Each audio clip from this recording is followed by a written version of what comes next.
Uite-l, urcă moșul, Teo, urcă moșul, uite-te, urcă moșul, uite moșul.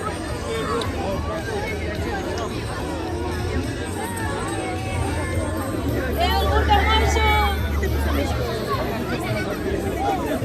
Vino aici, acum, să vezi cu moșul.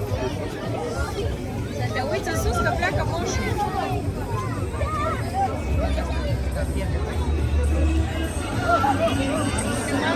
Pleacă moșul, ultima seara lui.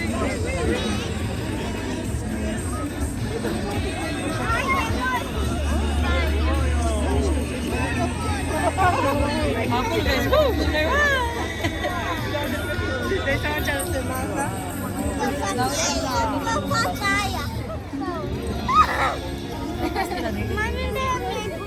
La mine, că te dă pe mult. Te uiți?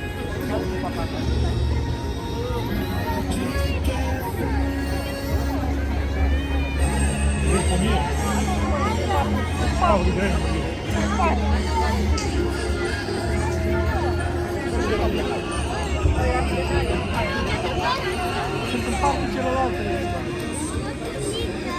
Nu știu acum e cazul sâmbătă să băgăm și noi de astea la început.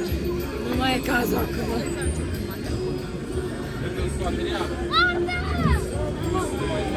Uite câte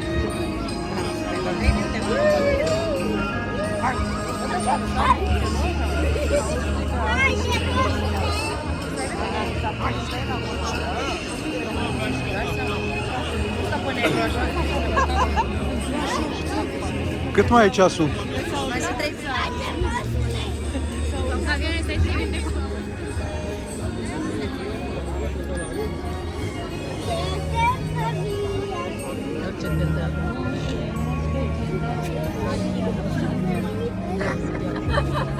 Ce tati? Nu știu ce caut aici, dar am venit.